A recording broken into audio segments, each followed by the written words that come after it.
it's just fun to get in holes, big dirt holes. It's almost like walking through a cave. All right, just make big steps or little steps. Go low just to tiny, the ground. tiny steps. He's got to go low to the ground. There's a lot to unpack here about Kody and his relationship with his son Solomon.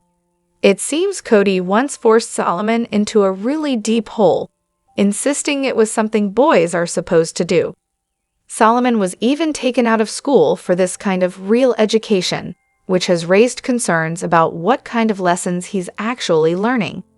The whole situation comes across as reckless and even harmful, especially given that Solomon was clearly uncomfortable and scared about going down into that deep hole with no easy way out. This incident ties into a broader pattern of worrying behavior.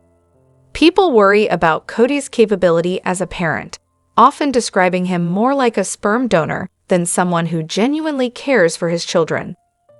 The concern isn't just about this one event. There have been multiple serious accidents and health issues among the kids, like near-burst appendices, accidents, surgeries, and even the tragic loss of a child. And yet, it feels like Kody is frequently left alone with these kids, which many feel is incredibly dangerous given his apparent lack of responsibility or attentiveness. We've got so much to dive into today, so let's not waste any time. Let's jump straight into it. Hey everyone, what's up? It's Elena here, and welcome back to my channel Reality Nexus X. There's also the point that Kody seems to struggle with his identity as a man and a father. Despite having a dad, brothers, and male friends, he comes across as someone unsure about what it means to be male, as if he's trying to play a role rather than naturally embody it. Some remember a moment when another family member noticed Solomon's discomfort with the hole and intervened, letting him get out. That suggests even those closest to him recognize the problem. Many see Kody's actions as a misguided attempt to appear manly or tough, but it often just seems sad or awkward rather than impressive. His efforts to prove masculinity, including having multiple wives and many children, come off as defensive, maybe even a way to mask deeper insecurities. There's also speculation about his past and behavior, with rumors and stories about his relationships and how others in his past perceived him. All of this paints a picture of a man who isn't quite living up to the ideal of a protective and nurturing parent. His physical demeanor, the way he avoids manual labor, and his sometimes bizarre decisions contribute to the feeling that he's not the best example for his children.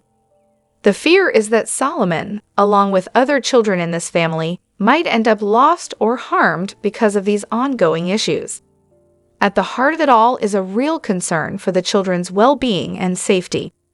There's hope that someone steps in to protect them, and that the focus shifts to their needs, rather than on trying to maintain appearances or outdated ideas about masculinity. It's a reminder that parenting isn't about forcing kids into uncomfortable roles or dangerous situations, but about understanding and supporting them as they grow. So here's an interesting situation that came up during a rewatch of the first season of a well-known polygamy reality show. A couple who grew up in the same community analyzed the episodes closely, especially Season 1, Episode 3, and they noticed something quite intriguing. It seemed like two of the main figures, Kody and Robyn, might have already been married much earlier than the show indicated. Their observations were based on subtle details like clothing and behavior. One key detail they picked up on was that Robyn appeared to be wearing temple garments as early as Episode 2. For those unfamiliar, these garments are special religious underclothes given during a temple ceremony in certain Mormon fundamentalist groups, specifically in the Apostolic United Brethren (AUB) community, which differs slightly from mainstream LDS practice. In the AUB, these garments are only received after marriage, so seeing Robyn wear them suggested she and Kody were already sealed as husband and wife by then. This raised a lot of questions among viewers and others familiar with the faith's customs. Some people asked if wearing these garments necessarily means the wearer is married. It turns out, in the AUB tradition, the garments symbolize the covenants made during a temple sealing, which only happens at marriage, and so wearing them indicates temple worthiness tied to marriage status. It's different from mainstream LDS practice, where members may receive garments earlier in life, like before a mission or at other milestones. Others clarified that once someone receives their endowment and starts wearing the garments, they're expected to wear them continuously, day and night, with exceptions for showering, swimming, or sometimes sports. Not wearing them without valid reason would mean breaking their covenant, which can make them unworthy to enter the temple or reach the highest heavenly level. However, the covenant itself is personal and not necessarily tied only to a current marriage. Even divorced members often continue wearing them unless they've broken major commandments or left the faith. This brought up some confusion regarding Robyn's background. She had been married before, but that marriage was not sealed in the temple, likely because she was already pregnant at the time, which in that community could disqualify someone from temple marriage without going through a repentance process. Her first marriage was legal but not spiritual according to the sect's standards. So her receiving and wearing garments likely only began with her marriage to Kody, when she was sealed in the temple. This re-examination also shed light on other subtle clues in the show. For instance, the earlier pictures of the four wives together with Meri having long hair were probably engagement photos of Kody and Robyn, and once Meri's hairstyle changed, it indicated they had already married. It even cast new light on moments like Robyn insisting that Brianna call Kody daddy before they were officially married on the show. It made more sense if the marriage had already happened off-screen. People also discussed how the show's editing jumps around in time, with interviews filmed months after events, making it tricky to pin down exact timelines. Some family members wore padding to appear pregnant, hairstyles changed, and scenes were reshuffled, all contributing to confusion about when things really happened. It was mentioned that the family eventually stopped wearing garments a few seasons later, possibly due to distancing themselves from the AUB community, which didn't appreciate the attention the show brought. Also, the fact that Kody was sometimes seen not wearing garments, like during a kilt scene or jumping into a pond, showed how relaxed or inconsistent this practice became over time. Several commenters tried to untangle the complex relationship between temple worthiness, garment wearing, marriage, and divorce within this religious tradition. While some thought garments were strictly for married members, others explained the covenant aspect means they're worn for life unless one breaks serious rules or leaves the faith. This all sparked curiosity about other traditions, like secret temple names given during the ceremony, which are highly confidential and even spouses aren't supposed to share. The show's insiders noted how many of the behaviors and rituals on screen are deeply rooted in these religious teachings, which aren't often openly explained. In the end, this detailed rewatch and discussion revealed how much nuance there is beneath the surface of the show's storylines. What might seem like simple moments, like a piece of clothing or a nickname, can actually be rich with meaning tied to secret ceremonies, religious promises, and family dynamics. It's a reminder that the small details often hold the key to understanding the bigger picture, especially in communities with complex traditions. There's a deeply tragic story at the center of this, the passing of Garrison, a young man whose death has left a profound impact on those who knew him. Among those affected, it's been said that Robyn was the most devastated. The image of Gabe, Garrison's brother, discovering his body is haunting for many to imagine. It's a trauma that no one should ever endure, especially someone so young. The pain Gabe carries seems immense, and many have expressed hope that he has professional support to process such a heavy loss. What stands out in this situation is how differently grief can show itself.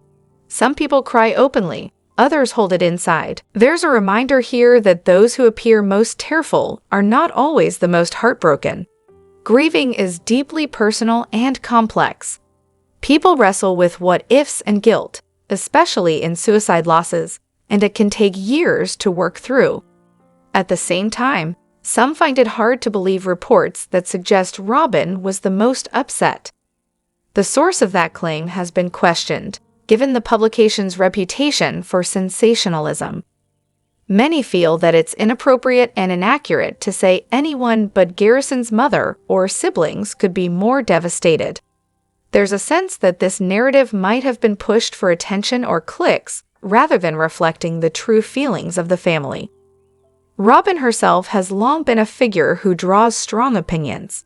Some see her grief as genuine, especially considering her history of multiple family suicides, including her brother and stepfather. This pattern of loss has understandably shaped her, possibly explaining her changed demeanor in recent years, with some speculating about her mental health and emotional state.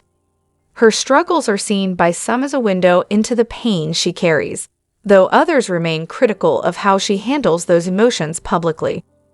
Others are more skeptical or outright critical, believing that Robyn tends to center herself in tragedies, sometimes overshadowing the feelings of others who were closer to Garrison.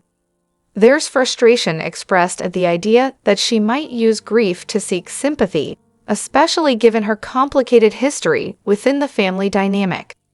Some even suggest that Robyn's tears might stem from guilt rather than pure sorrow. The family relationships themselves appear fraught, with tension and estrangement casting a shadow over this tragedy. Some believe that Robyn and Kody, the family patriarch, have contributed to divisions that complicated how everyone processed Garrison's death.